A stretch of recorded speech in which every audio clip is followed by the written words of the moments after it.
Time to warm up those interstellar audio transponders and blast off. 3, 2, 1.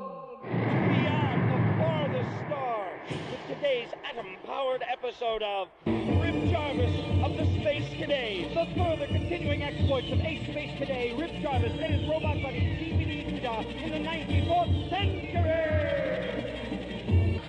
Brought to you by Yugo, the only car in the world where uphill is an option. Today's episode, Chapter 22, The River of Electricity. As you recall, Rip Jarvis and his pal Duda were on the planet Mango. That's where Rip slipped and fell. He and Duda were attempting to sabotage the bridge that crossed the River of Electricity before the dreaded many-headed Quai could get across. As Rip placed the last stick of space dynamite under the bridge, he lost his footing and began to plummet into the deadly electrical current below. Let's listen as Rip says, "We're really in it this time, Duda."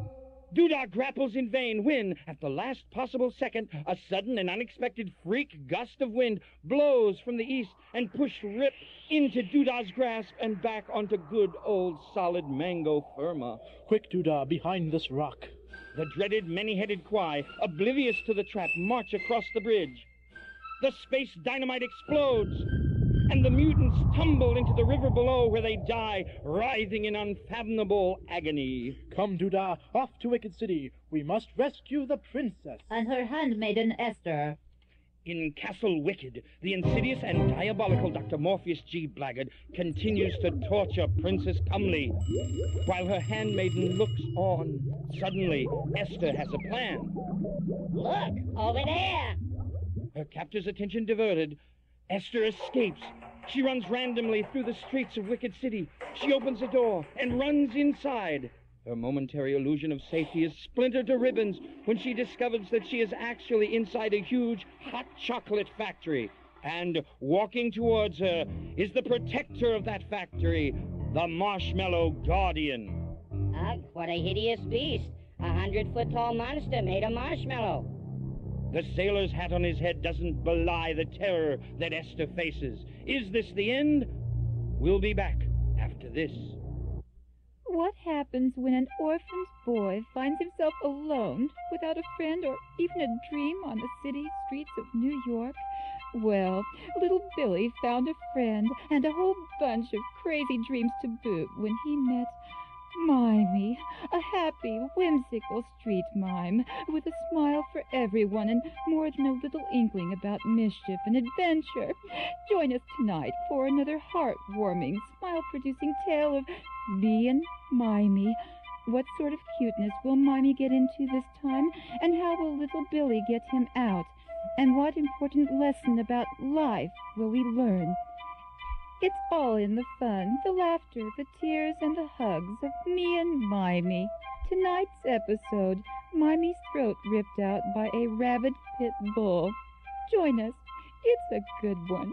And now back to our story. Rip and Duda arrive outside the gates of Wicked City. Rip, the entrance to the city is crawling with guards. Is that what they are? I thought...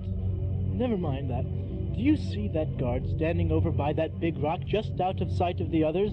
Out of sight of the other rocks by the Mango Army sky sled. Yes. Do you still have your special long-range anti-neutral electrode ray rifle? Yes, Rip, right here. I want you to creep up behind that guard and hit him over the head with it. Now, go!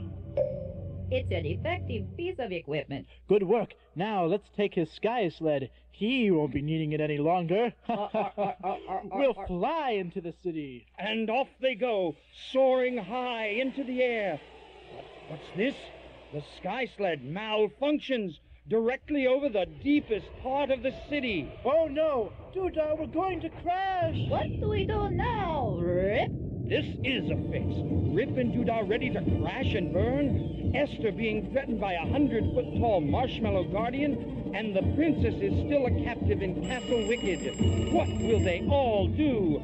We'll find out on our next exciting episode, Chapter 44, It's Not Duda's Day, on Rip Jarvis of the Space Cadets!